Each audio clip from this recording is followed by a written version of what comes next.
está recebendo aqui o Ricardo, voluntário do CVV, Centro de Valorização da Vida, e hoje nós vamos falar sobre a escuta, né? Essa Uhum. arte muitas vezes esquecida, né, Ricardo? Isso mesmo. A escuta, E ela Ricardo, tem se... Ricardo, deixa eu ler um pequeno parágrafo aqui, que Sim, eu estava hoje olhando umas coisas do CVV, e vou ler esse pequeno parágrafo aqui para tocar a bola para ti. Ele diz assim, ó: beleza. escutar é uma ferramenta poderosa. Ainda que muitas pessoas conheçam o ditado de que temos dois ouvidos e uma boca para ouvirmos mais do que falar, muitas vezes é difícil compreender a real importância da escuta, de como ela é um instrumento de ajuda. E aí, meu irmão, fala um pouquinho aí do CVV para gente. Beleza. Olha só, antes de falar do CVV, é interessante esse texto, né? Ela nos remete a uma reflexão bem importante que foi se perdendo ao longo do tempo, que é a arte de escutar. E escutar as pessoas, às vezes, não é tão fácil como muitas pessoas acreditam. Ouvir verdadeiramente os sentimentos ou o que vem por trás das palavras é algo que exige treinamento, que exige um pouco mais de atenção e principalmente renúncia dos nossos conceitos e preconceitos. E essa arte ela é muito difundida no CVV, o Centro de Valorização da Vida, onde todo mês nós fazemos treinamento com relação a essa questão do escutar, também de dar as nossas impressões para a outra pessoa daquilo que nós escutamos, na tentativa de aperfeiçoarmos essa arte que está sendo negligenciada ao longo do tempo e hoje em dia está sendo tão precisa, não é? Acaba que muitas das vezes nós não escutamos, já tomamos uma postura, fazemos um julgamento, condenamos, matamos e esfolamos a pessoa, quando na realidade ela não queria dizer muitas das vezes nada daquilo, era apenas uma forma que ela encontrou de expressar os seus sentimentos ou expressar a dor que dói através das feridas da alma que ela possui. E o Centro de Valorização da Vida, na sua acepção maior, ele busca trabalhar um ouvir ativo. E o que seria esse ouvir ativo? Na realidade, ele é um pouco diferente, porque quando a gente fala de ouvir, dá a impressão de que a gente vai ficar com a boquinha calada e utilizar só os ouvidos. Mas, na realidade, o ouvir ativo ele envolve a questão da interação, que é o que a gente chama na psicanálise de holding, que seria essa interação, esse momento cíclico de troca de experiências, onde a outra pessoa, né, aquela pessoa que nos liga, vai colocar um pouco das suas querelas, das suas dores, dos seus sentimentos, e de uma forma muito carinhosa, muito acolhedora, nós vamos buscar, né, juntamente com essa pessoa, alguma saída, alguma outra porta que não tenha sido visualizada durante o processo de dor. Né? Então, o CVV ele nos ensina e nos traz essa oportunidade de repensarmos o que se chama escutar, e escutar, na verdade, com o coração, e não com os ouvidos, como nós temos. Tá? E, e a gente que trabalha na prevenção do suicídio, a gente divulga muito o telefone do CVV, né? Que é um telefone que salva vidas, né? Mas muitas Isso. pessoas acham que o 188 é só para prevenção de suicídio, né, Ricardo? E não é bem assim, né? Não necessariamente, porque assim, acreditamos que toda e qualquer demanda não resolvida, querela, ferida não cicatrizada, ele pode sim ser um fator desencadeante de uma ideação suicida. E a partir do momento em que muitas das vezes, com algumas ligações, a gente recebe de uma criança que perdeu o bichinho de estimação, que perdeu o cinho de pelúcia, mas é uma ferida que ficou. E essa ferida, caso ela não seja tratada com muito carinho, caso ela não passe pelo processo de cicatrização, ela sim poderá desencadear uma consequência maior, né, uma consequência mais grave, que seria o próprio suicídio. Então, o CVV ele não atende só pessoas com a ideação suicida, mas ele atende também a toda e qualquer pessoa que queira conversar com algum voluntário, independente de qual assunto, tá certo? Todo E o, e assunto o, ele é extremamente válido para o voluntário do CVV. e o interessante, Ricardo, e é bom as pessoas saberem essa distinção, essa escuta que o CVV faz não é uma terapia, né? Não, não. Uhum. É um simples ato de escutar, mas escutar com o Isso. coração, né? Nós dizemos que nós somos a emergência do hospital.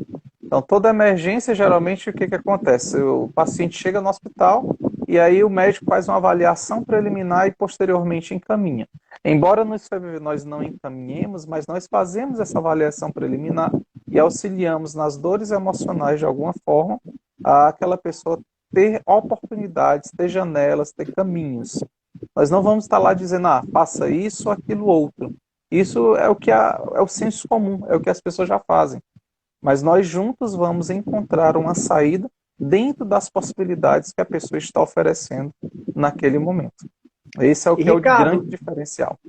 e nesse período agora que a gente está vivendo esse isolamento social, como é que está a demanda do CVV? Ela diminuiu, ela aumentou?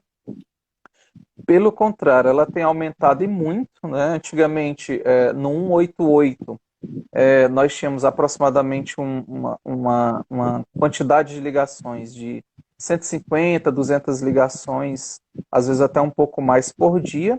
Hoje, Fortaleza, Ceará? Fortaleza, Ceará, só Fortaleza, Só né, Fortaleza. basicamente. E atualmente nós temos em torno, cada voluntário está atendendo mais de 150 ligações. E a tendência, na realidade, é termos umas ligações muito mais voltadas com a ideação suicida, por as pessoas não estarem sabendo como lidar com esse processo de isolamento social. E às vezes até mesmo não foram despedidas, não ganharam o benefício do governo e estão sem saída para ver como que poderiam tocar a vida. Então, há uma demanda muito grande de ideação suicida nesse período. Tá? E nessa ligação, Ricardo, a Juliana está fazendo uma pergunta aqui, se o CVV ele Uhum. orienta as pessoas de alguma forma a buscar ajuda, algum tipo de Ah, ajuda. no CVV, nós utilizamos o que é chamado de teoria rogeriana, ou de Carl Roger. Então, como o Carl Roger preconizava, a gente acredita que toda e qualquer pessoa tem a capacidade de se sobressair de seus problemas, tá certo? O único momento em que nós podemos orientar a pessoa para algum tipo de serviço psicológico é o momento em que ela pede. Nós, enquanto voluntários, não podemos fazer esse tipo de oferecimento. Ela precisa pedir ou solicitar da gente que a gente possa dar essa informação. Ah, legal. Ricardo, eu fiz um curso recentemente de Guardião da Vida Uhum. no Instituto Americano chamado QPR. Esse instituto ele é recomendado pela Organização Mundial de Saúde como uma das grandes referências no Sim, sim. mundo de formação de Guardião da Vida. E lá ele tem um módulo nesse curso que fala justamente sobre escuta ativa. E eu achei interessante quando ele diz assim, que quando a gente se dispõe a ouvir as pessoas, o ato de escutar, ele provoca dois fenômenos. Assim. Primeiro, que o ato, quando a pessoa fala, ela está se escutando. E esse ato de escutar a si mesmo seria, assim, transformador. E que o fato de falar tira uma carga emocional muito grande. Né? Uhum. O que é que tu acha disso daí?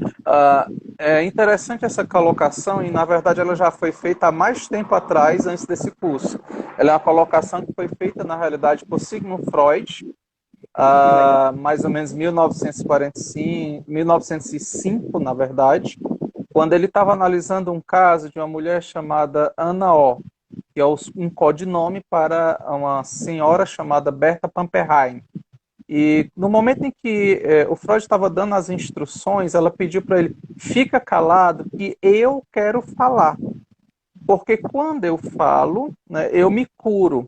E aí surge uma expressão chamada talking cure, ou seja, a cura pela fala.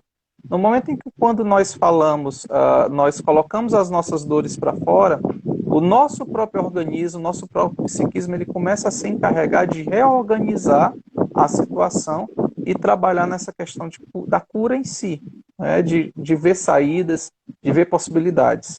E foi mais tarde, né, ainda hoje é muito utilizada dentro da psicanálise, a tal quem cura ou cura pela fala, mas também por todo o processo de psicoterapia, né, que trabalha com as questões emocionais. Então a gente sempre vai deixar a outra pessoa está falando, está colocando o seu problema, que seria uma forma de ela se reorganizar, de ver aquilo que ela está colocando e novamente ela, opa, eu coloquei isso aqui, mas eu tenho agora uma outra visão. Então seria uma perspectiva diferenciada. Aí é aquilo que o Carl Roger coloca, que todos nós temos a possibilidade, somos capazes de se sobressair de qualquer situação, de qualquer problema. Que ele sempre acreditava que o ser humano ele tinha essa oportunidade de crescer enquanto ser humano. Né? Então, o Tolkien cura, a cura pela fala é extremamente importante nesse processo e saber ouvir mais importante ainda. Porque se eu não sei ouvir, muitas das vezes o que vai acontecer é uma disputa de sofrimento. A pessoa vem te contar um sofrimento e você acaba dizendo, não, isso é besteira, isso aí não existe. Quando na realidade a pessoa te elegeu como um guardião, uma pessoa detentora de uma sabedoria naquele momento, que poderia ajudá-lo. E aí quando eu coloco que o problema dela é uma besteira, eu estou menosprezando aquela pessoa. A gente tem que ter muito cuidado com essa situação. Quando alguém te escolhe para desabafar contigo, é porque ela vê em você a oportunidade de poder curar o problema dela. E a gente tem que ter um carinho muito grande com toda essa demanda que é colocada nas nossas mãos e uma responsabilidade muito grande. Porque muitas das vezes a fala, ela pode salvar, mas também ela pode condenar aquela pessoa. Não? Essa mania que a gente tem de... A Ana Patrícia Aragão, ela tem uma expressão que eu acho maravilhosa. O comparativo de desgraça, né? A pessoa vem com uma dor e a gente, rapaz, tu não sabe de nada. Em vez de acolher, a gente faz rejeitar, desprezar do lado do outro. Ou então a gente também tem o que a gente chama de farmacêuticos de plantão, né? A pessoa vem com a dor, não, tu faz isso e aquilo outro. É verdade. A receita já muito pronta, a receita já muito elaborada, e quando a gente percebe essas situações, né, nós temos que ter muito cuidado. Uma chave que abre uma porta não abre outra.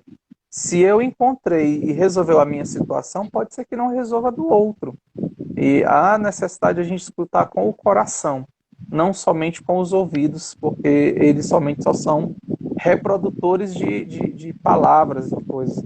E a escutativa ela envolve não só o escutar, mas o perceber o tom, o timbre, como é que é a entonação das palavras, em que momento ela consegue falar uma palavra mais forte, mais leve. Então tem todos os detalhes que a gente precisa observar dentro do processo de Tolkien cure, né, ou cura pela fala.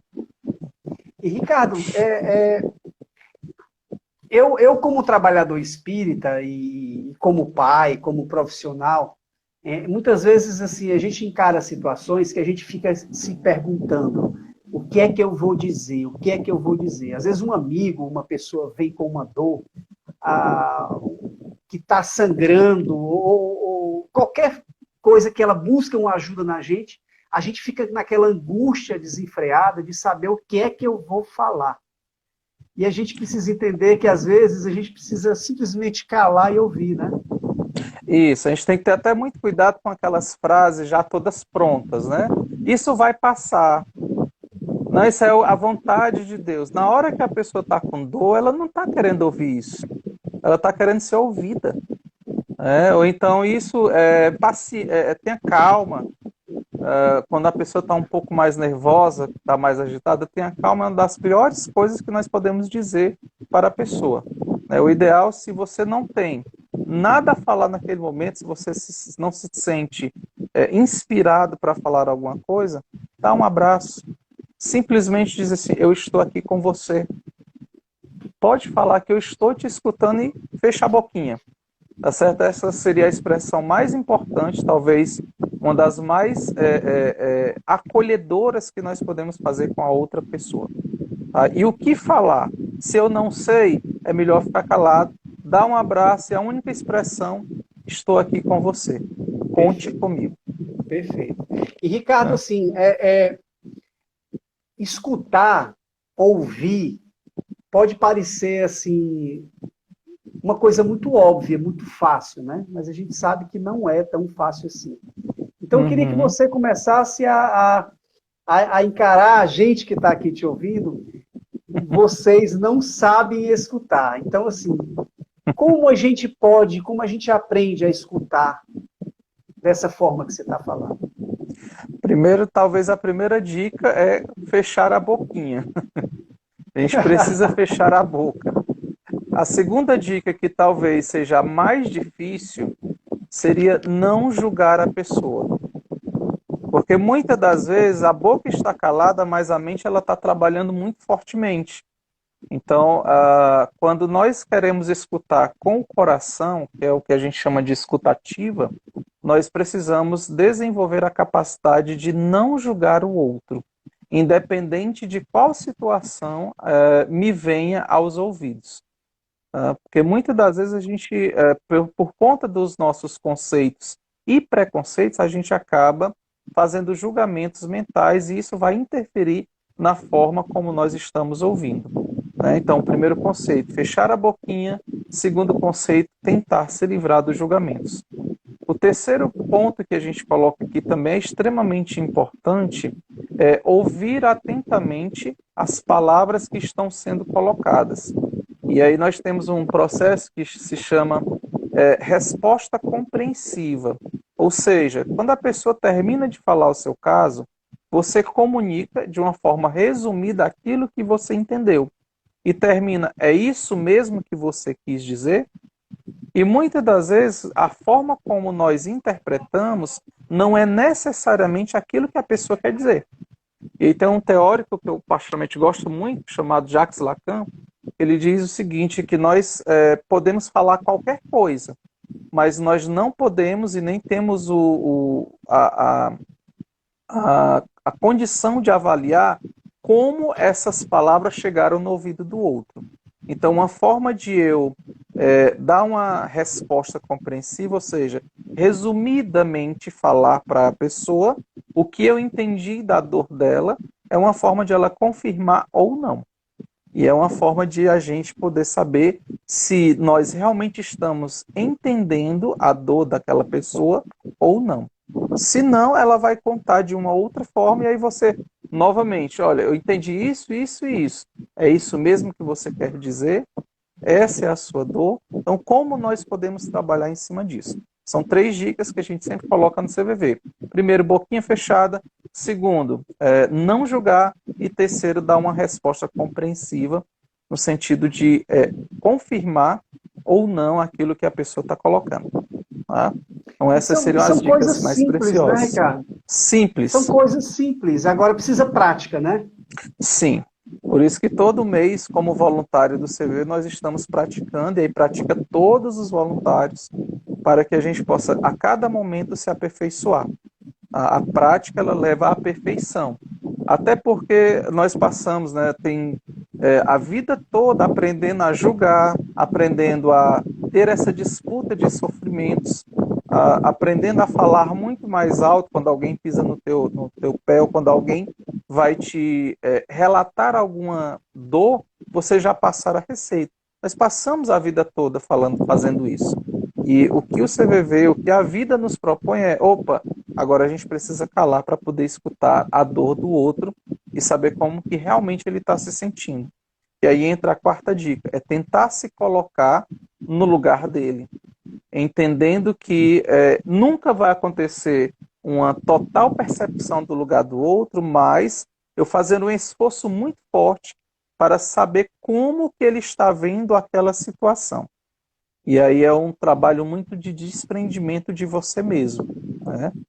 Como a gente está falando para um grupo espírita, e a própria Joana de Anjos, ela coloca muito fortemente essas coisas quando ela fala do ser consciente, desse ser que necessita transcender, ou seja, necessita sair de si e olhar o outro com um olhar mais humano. Eu acho que a maior proposta do CVV é nos humanizar, assim como da própria doutrina espírita seria nos tornar seres mais humanos. Legal. Olha que pergunta interessante aqui da Ana Lúcia. Ela diz assim: o silêncio de quem escuta também é uma forma de respeitar o momento do outro? Sim, o silêncio ele é extremamente informativo naquele momento, que não é um silêncio propriamente dito. Estar com a boca fechada não significa que eu estou em silêncio. Significa naquele momento que eu estou em processo de tentar perceber a dor do outro, mas analisando palavras, analisando as entonações, como que está sendo organizado aquele pensamento. Então, o silêncio também ele é extremamente informativo para cada um de nós no centro de valorização da vida. Ricardo, eu trabalho com comunicação, com publicidade, marketing, e tem um autor que trabalha com negociação, é considerado um papa da negociação, que é o William Ury. E ele fala uma coisa interessante sobre a importância da escuta, e está encaixando com tudo que você está falando aqui. Ele fala que quando a gente tem uma escuta centrada em nós, é aquele momento em que a pessoa está falando, e a gente fica só imaginando o que é que eu vou dizer, o que é que eu estou concordando, o que é que eu estou julgando, tentando encontrar essas fórmulas mágicas, não é? E acho que é bem por aí mesmo. O que você está falando, a proposta da escuta ativa é uma proposta de você sentir o que a pessoa está sentindo, você compartilhar da dor dela, sem julgamento, sem nada disso, né, Ricardo? Isso. Acaba que, assim, você nunca vai conseguir 100% sentir aquela pessoa.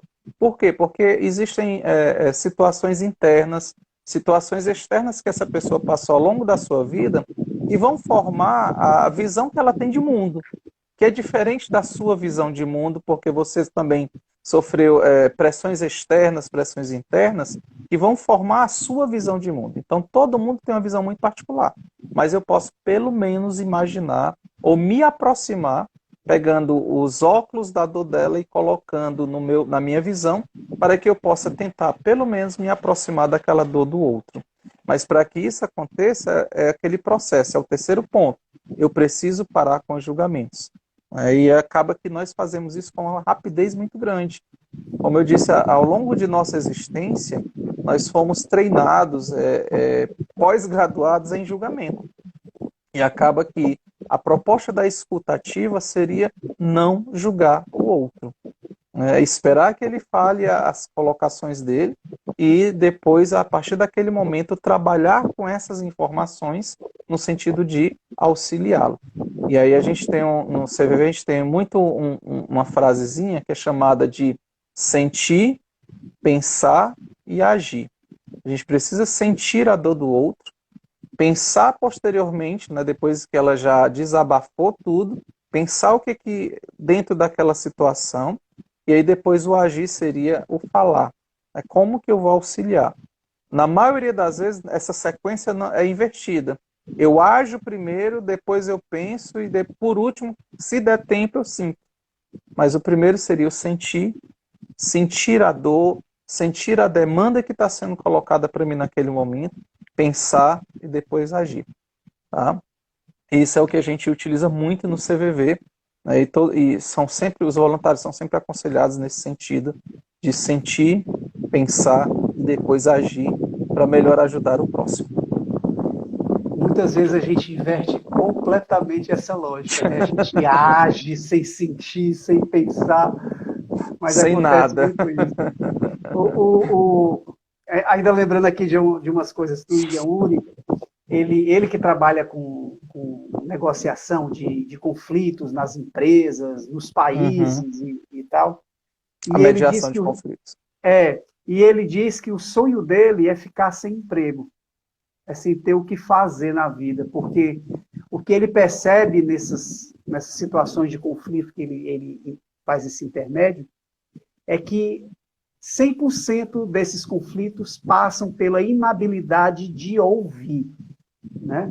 Então, trazendo para a nossa vida, né, cara, quanto de sofrimento, tanto de decepção na nossa vida, porque a gente não desenvolveu essa capacidade, né, Ricardo?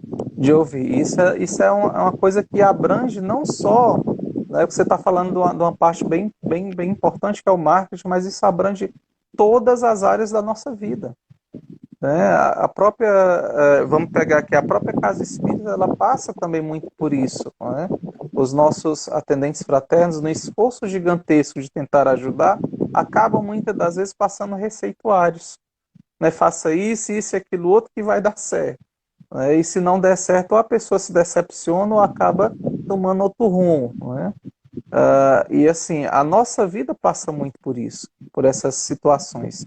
E a proposta que eu acredito que tanto o Espiritismo como o próprio CVV tem para nós é nos humanizemos, sintamos primeiramente o problema, a situação da pessoa, pensemos um pouco nisso e depois é que a gente age. É fácil? Não, não é fácil. Porque a nossa vida toda a gente passou no agir primeiro. Né? Agir muitas das vezes inconsequentemente. E tudo começa com o ouvir. Talvez seja uma das funções principais que são desenvolvidas quando o bebê nasce, que é o ouvir, e é a partir desse ouvir que ele vai começar a consolidar muitas informações dentro do psiquismo, dentro das informações que ele já tem quando ouviu lá na vida intrauterina. E acaba que nós estamos ainda negligenciando o ato de ouvir. Ricardo, você já fez um curso de guardião da vida com a gente lá no GEAV? Sim, sim. E você deve lembrar que tem uma parte que é no segundo módulo do nosso curso que a gente vai falar do como ajudar. Né? Então, é a parte do curso que a gente vai orientar os trabalhadores espíritas como ajudar uma pessoa que está passando por ideação suicida.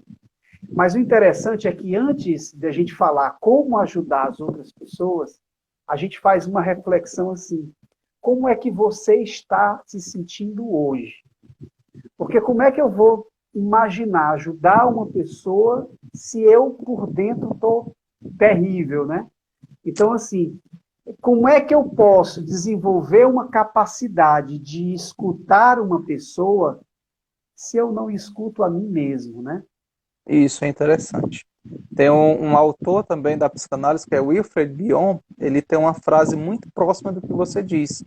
Ele diz que todo psicanalista ele só deve pegar um caso quando ele se sente capacitado para ajudar. Que é muito na linha do que você está falando. Né? Que toda pessoa só deveria ajudar o outro quando ele se sente bem, quando ele está bem com ele mesmo. Tá? Então, por isso que no próprio CVV, hoje eu estou como voluntário, mas se daqui a meia hora eu não estiver bem emocionalmente, eu sou aquele que liga, eu sou a outra pessoa que também pode ligar e ser ajudado. E aí entra uma palavrinha chamada de humildade. Humildade de admitir que naquele momento eu não estou bem para ajudar. Humildade de admitir que naquele momento eu preciso passar a bola para outro. Por quê? Porque naquele momento, se eu não estou bem, a outra pessoa também não está bem, não vai sair um resultado positivo. Aí os dois vão sair perdendo. Então, ao invés de ter uma pessoa com ideação suicida, vão ter dois agora, na realidade. Então, nós precisamos sim estar bem. E estar bem é estar em equilíbrio, na realidade. Esse equilíbrio a gente vai buscando a todo momento, a toda situação que a vida tem nos convidado a refletir. Não estou bem 100% todos os dias, não. Mas eu posso encontrar um equilíbrio, um meio termo para isso. E aí ter humildade de admitir quando nós não estamos bem. Quando nós também precisamos ser cuidados pelos nossos amigos, pelos nossos irmãos de jornada terrena. Tá? E às vezes isso é complicado, né?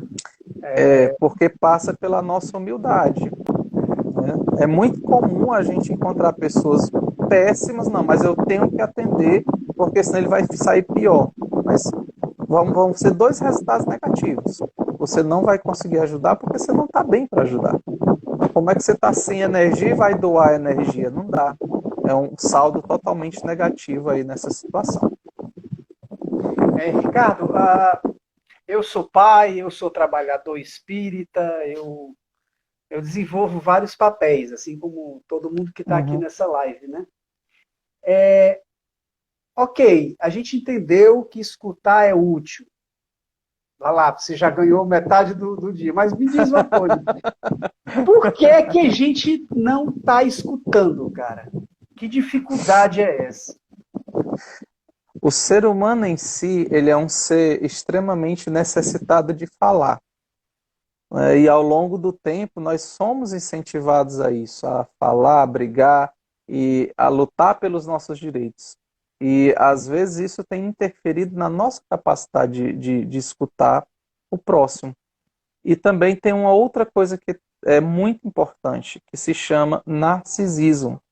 Nós somos narcisistas e o nosso narcisismo impede que eu escute o outro. Eu preciso ser ouvido, mas eu não quero ouvir a demanda, a dor do outro. Para que eu possa escutar a dor do outro, eu preciso diminuir o meu narcisismo. Preciso trabalhar a minha humildade. E o narcisismo ele tem sido muito enfatizado ao longo da nossa história evolutiva, ao longo da nossa vivência. É você que tem que ir atrás, é você que tem que ser isso, é você que tem que falar. E isso tem interferido. O narcisismo de cada um de nós, ele interfere muito na capacidade de ouvir. Eu quero ser ouvido, sou eu que mando, sou eu que falo. Eu não quero ouvir a demanda dos outros. Elas não me interessam por quê? Porque o narcisista ele é o centro do universo. Ele é o centro da Terra, né? Então somente a dor dele importa, somente ele importa, somente o umbigo dele é que é o mais importante, né? Então o narcisismo ele tem sido um fator extremamente importante aí para nós escutarmos cada vez menos as pessoas. É verdade.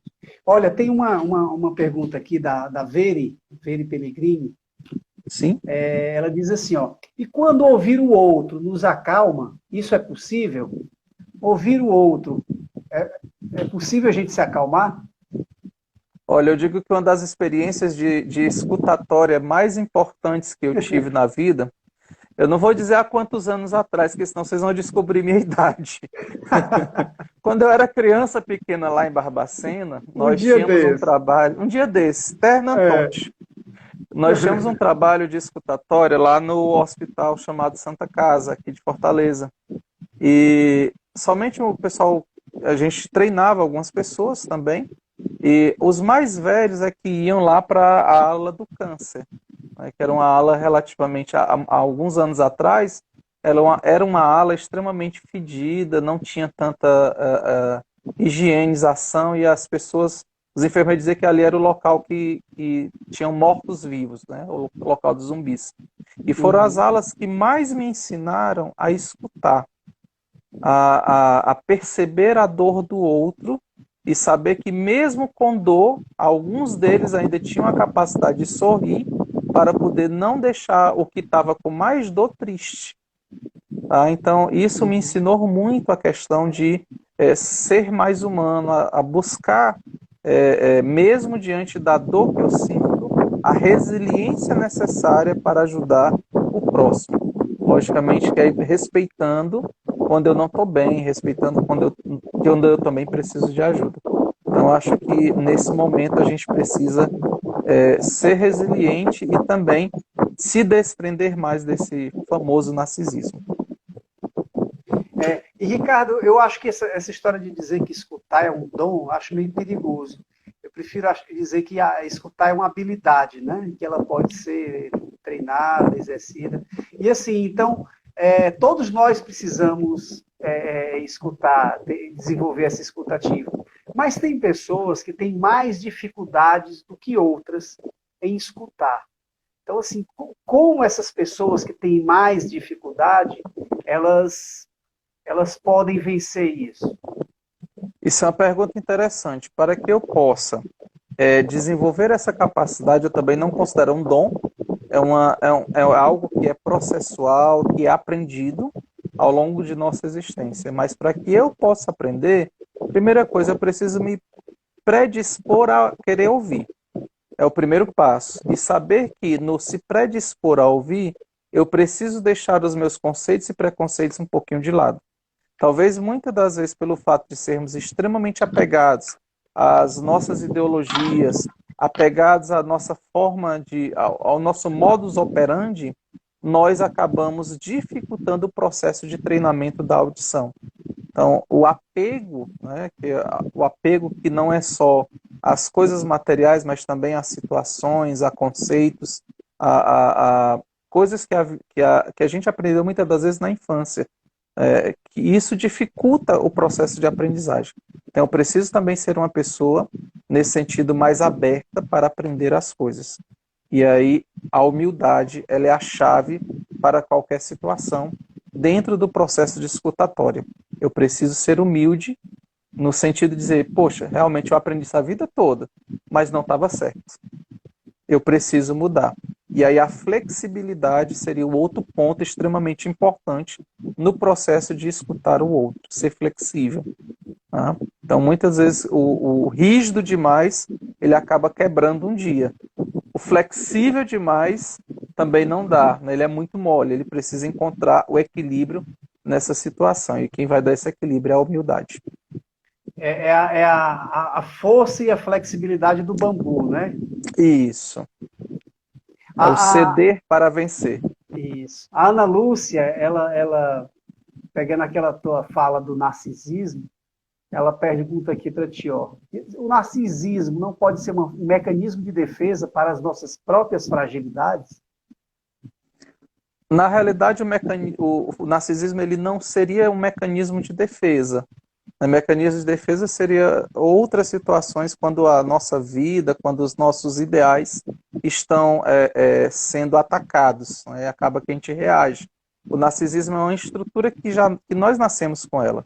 Nós nascemos inicialmente na infância, mas ele pode se tornar um narcisista patológico, ou seja, uma doença, quando eu passo a perceber que todo mundo só pode existir a partir de mim, certo? Então não seria uma defesa, mas algo que é ruim para cada um de nós. O contrário do narcisista seria a humildade. Perceber que o outro também tem dor, e perceber que o outro tem sentimentos, que ele também necessita de ajuda, assim como eu também necessito de ajuda. Lá eu estou lembrando, eu lembrei muito para essa nossa live o curso lá que eu fiz do QPR. E ele tem uma expressão, Ricardo, que eu acho linda. Eu acho, a gente que trabalha na prevenção do suicídio, eu acho Uhum. linda essa frase. Ele diz assim: o guardião da vida é um semeador de esperanças. Sim, Eu acho fantástico isso, porque ele não entrega pronto, ele semeia para algo desenvolver e florescer, mas dentro da própria pessoa, né? E aí isso. o que eu acho interessante, aí me permite só concluir, ele diz assim, o guardião da vida é o semeador de esperanças, e a gente deve instalar a esperança através da escuta ativa. Eu O até escutar é diria o primeiro que passo, né? Eu até diria, pegando assim até o gancho do CVV, do que o CVV tem nos ensinado, que todos nós temos esperança dentro de nós. Só que muitas das vezes, por conta das situações da vida, essa esperança acaba sendo embotada, ofuscada por outras situações. É o que nós dizemos que a pessoa foca muito no problema e não foca na solução. Quando você está com dor de dente, você só pensa na dor de dente. A dor de dente ela é muito forte.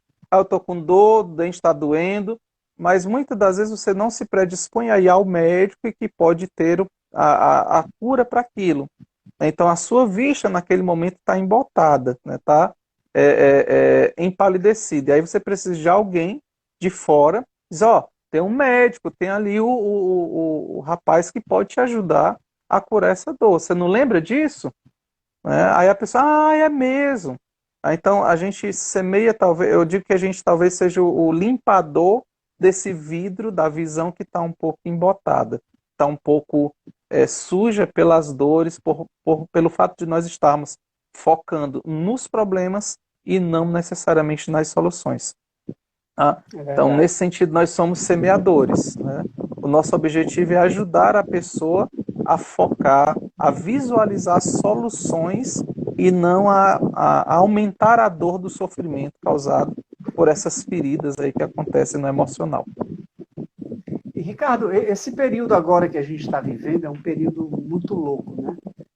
Sim, A gente achava que o que a gente está vivendo agora era coisa de ficção, era coisa de se assistir na Netflix. O que é que esse tema que a gente está falando, o que é que a escuta ela pode aliviar? Porque tem muita gente que está em dor, muita gente que está em dor mesmo, em angústia, entrando em depressão. Como é que isso pode se encaixar na solução para tudo isso? Eu acho que o coronavírus, né, o Covid-19, ele tem nos trazido lições grandiosas. Logicamente que eu não estou menosprezando as pessoas que desencarnaram, que faleceram, que vieram a óbito por conta dele, pelo contrário. Mas ele também tem nos mostrado, né, infelizmente, as nossas debilidades. Aquilo que estava escondido, que a gente deixava lá no baúzinho e não queria mexer. Mas estamos precisando remexer, fazer essa limpeza interna. Então, escutar as pessoas também faz com que elas se acalmem nesse sentido, diminuam e façam o processo de cura pela fala. Então, nesse sentido, esse tema é extremamente importante, porque as pessoas que estão remexendo nesse baú emocional, elas necessitam falar para que essas feridas narcísicas, né, elas possam ser curadas e tratadas com muito carinho. Então, nesse sentido, a gente tem percebido que a escuta ativa ela é extremamente importante nesse momento. Tanto é que não só o CVV, mas o próprio GEAV, muitos psicólogos aí se predispõem a fazer atendimento online, que antigamente não era permitido, né?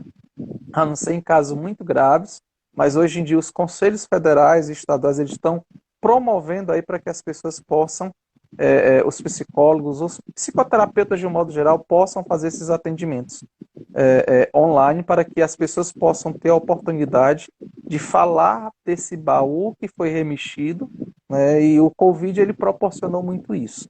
Eu faço assim, a pessoa, é ruim, mas tem o seu lado positivo, ele remexe, coloca para fora aquilo que a gente achava que estava curado, quando na verdade não estava. Estava só arquivado lá, para talvez lá na frente sair na forma de uma doença, sei lá, de alguma coisa mais psicossomatizada. Tá? O Jaime, ele lá do JEP, do Mãos à Obra, ele fez uma live com a gente e ele nomeou o Covid como um professor, né? Então a questão não é o professor, é como o aluno vai se portar na sala de aula, né? Pois é. E aí, quando ele não se porta bem, tem os companheiros que ajudam nessas horas, né? O meu irmão, Fabiano Lobo, amo de coração, meu irmão, ele fez uma observação aqui, que é a grande verdade. Ele diz assim, ó, ouvir e escutar são duas coisas bem diferentes, né? Ao longo do dia, a gente ouve muita coisa, mas escuta muito pouco. É verdade, né, Ricardo? Isso é verdade. Isso é uma realidade nua e crua, porque, como a gente coloca, né, o narcisismo ainda é muito forte em nós. Nós necessitamos ser menos narcisistas, né? Quando nós estamos ao longo do dia, a gente só vai perceber aquilo que nos interessa. Se o outro está sofrendo ou não, se não é do nosso interesse, deixa ele lá com a dele. Eu vou cuidar da minha vida de um modo geral. E como a gente tem colocado, o Covid ele tem sido realmente esse professor. Ele está nos ensinando a ver que existem outras demandas, existem dores até maiores do que as nossas, né? E isso, de certa forma, nos não subjugando a dor do outro, mas nos acalma um pouco mais. Poxa, não sabia que a dor do outro era bem maior do que a minha, né? Então dá um certo reconforto nesse sentido.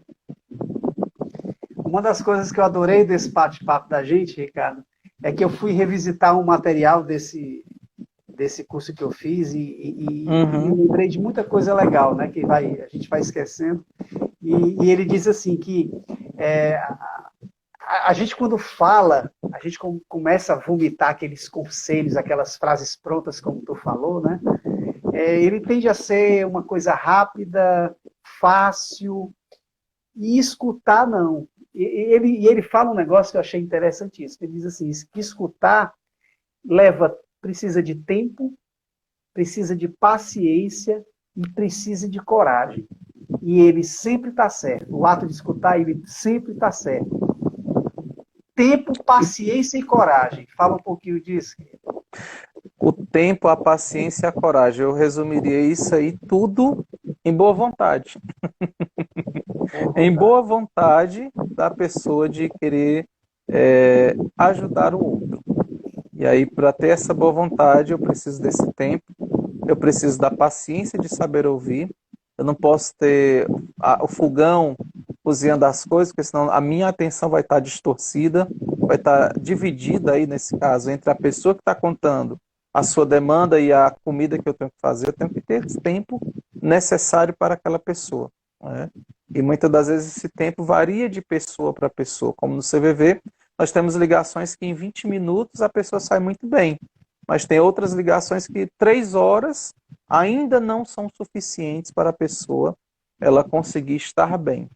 E, acima de tudo, tem que ser muito corajoso, porque quando se fala na dor alheia, você mexer num terreno que você não conhece, você tem que ser extremamente um médico cirurgião preciso. Você não pode ter erros na sua fala, você não pode ter erros nas suas colocações para aquela pessoa, porque a fala, como a gente colocou no início, ela tanto ajuda, como ela também pode destruir.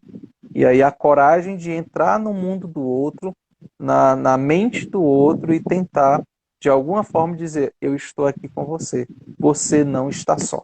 Você tem que ser corajoso para que isso aconteça, porque o mundo do outro é um mundo que nós não conhecemos. Mal conhecemos o nosso, né? Então a coragem é necessária para isso. E às vezes a gente, quando está escutando, e a gente fica naquela ansiedade de encontrar as soluções e as respostas, e que não necessariamente o que é bom para mim pode ser terrível para ti, né, Ricardo? Essa Isso, pretensão que a gente tem de simplificar a dor do outro, Rapaz, mas que bobagem! E às vezes uma unha encravada para uma pessoa é algo muito grande, né? isso. Acaba que a gente consegue fazer esse menosprezo por conta da nossa própria educação, para a nossa própria cultura e como a gente tem colocado o nosso narcisismo. Se não me incomoda, também não me chama atenção, não reflete em mim. E o grande feeling aqui que a gente coloca de respeitar a dor do outro é de reconhecê-lo como um ser humano, como um indivíduo, um filho de Deus também, que sente, que tem dores, mas que também tem momentos alegres, tem felicidades. E no CVV a gente sempre enfatiza isso, né? A necessidade de reconhecer o outro como alguém capaz de se sobressair de qualquer situação. Essa é uma máxima muito importante do CVV, né? Que ele tem condições, que ele tem possibilidades. E aí, quando eu digo que ele tem condições e possibilidades, eu estou considerando ele igual a mim. Eu estou me nivelando a ele, eu não estou naquele discurso vertical, que eu dou a receita para o indivíduo que não tem capacidade. Eu estou considerando que ele também tem capacidade de se organizar, mesmo diante daquela dor, de sair desse problema e buscar soluções, né?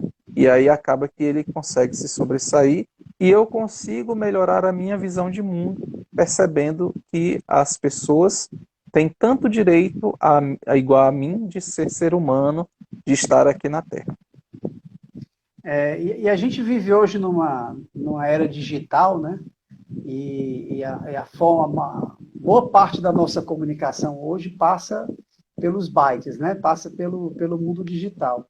E o que eu Sim, vejo muito nessa comunicação digital, Ricardo, é que há uma simplificação, atalhos, né? Então, às vezes, a gente, ao invés de fazer perguntas corretas, ao invés de conversar, a gente bota lá um joinha, bota lá um kkk e fica nisso. Esse momento digital, Ricardo, ele dificulta um pouco esse hábito para a gente escutar mais as pessoas, escutar olha, mesmo. eu não vejo como uma dificuldade, eu vejo na realidade como um novo aprendizado. Hoje em dia a mídia, né, esse mundo cibernético, ele está toda. Vai chegar um momento em que a gente está tendo essa facilidade de fazer uma live agora ao vivo e a cores. Há 10 anos, 20 anos atrás, nós não tínhamos essa facilidade.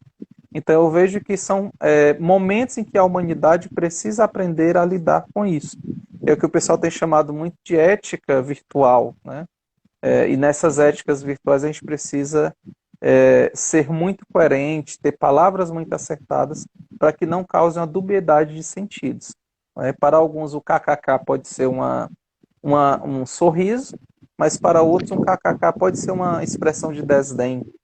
O joinha pode dizer alguma coisa, mas para outros pode não dizer nada.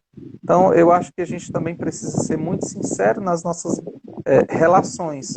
Se eu não entendi, não custa nada. O que você quis dizer com isso? Eu não entendi. Me ajuda a entender. Né? Me ajuda a entender melhor. Eu acho que a conversa ela flui nesse sentido, né? Uh, e é interessante o uso, né, o uso dessas mídias. Né? Quanto mais recursos nós tivermos no sentido de ajudar, melhor. Mas sempre, logicamente, utilizando, né, o bom senso, as melhores palavras, as melhores frases possíveis. Ricardo, tu acredita que já está acabando, cara? Não acredito, não, é mesmo. Te escutar foi tão gostoso que o tempo passou e a gente nem notou. Na Mas, verdade, Ricardo, nós é que agradecemos. a gente tem Sim. mais uns 4 minutinhos aí, e eu queria deixar aqui. Primeiro, eu queria te agradecer pelo carinho. Você, a Joana, o CVV têm sido grandes parceiros do GEAV. Você me ensinou muita coisa, me ensinou até a respeitar a decisão dos outros, né? Você sabe o quanto foi dolorido para mim compreender isso. Mas muito obrigado, querido. E tuas palavras finais aí, tem uns minutinhos para... Beleza, eu acho que não só o CVV tem ensinado a cada um de nós, mas a vida também tem nos ensinado a sermos melhores pessoas, a sermos mais humanos. Uma das máximas que eu particularmente gosto muito no CVV é o que nós chamamos de preceito, né? O primeiro preceito diz: o outro em primeiro lugar. Quando nós colocamos o outro em primeiro lugar, independente de quem ele seja, nós estamos fazendo aí o papel da parábola do bom samaritano, estamos fazendo o que Jesus Cristo faria, né, por cada um de nós, colocando-nos em primeiro lugar. E respeitar a liberdade de escolha da pessoa, né, de escolhas conscientes, mesmo que seja tirar a própria vida. Isso é um dever nosso enquanto cidadão, enquanto seres humanos. Essa foi uma lição dura não só para você, Grey, mas também para mim na época, mas que reflete a capacidade que nós temos de respeitar literalmente 100% qualquer decisão que o outro tenha, independente de seja, né, que seja tirar a própria vida física. Não é? Então, acredito eu que o CVV é uma grande escola, tem me ensinado muito e tem muito ainda a ensinar para cada um de nós, dentro das nossas perspectivas de liberdade, de como melhor tratar os seres humanos. E eu que agradeço, mais uma vez, a oportunidade de a gente conversar um pouco mais, né, não só com você, Grey, mas com todas as pessoas que estão aí nos ouvindo. Tá? Que legal. E, Ricardo, para a gente se despedir, eu queria encerrar o nosso papo lembrando de Jesus, né? Nós somos espíritos e temos no Cristo o nosso grande modelo. E a gente sempre, ao lembrar do Evangelho, a gente sempre lembra de alguma fala de Jesus, né? E Jesus nos falou, nos deixou registrado muitas coisas do que ele falou. Mas, sobretudo, ele era um ser que sabia ouvir, né? Ouvir verdadeiramente com o coração. Então, que ele seja o nosso modelo, o nosso guia. E, meu querido, mais uma vez, muito obrigado. Deus te abençoe. A nós, todos nós. E próxima semana a gente vai estar aqui com o Newton Souza, tá? Falando aí que a vida não termina. Tá bom, querido? Um abraço. Fica Grande com Deus abraço. também. Um abraço Tchau, para todos gente. nós. Tchau, tchau.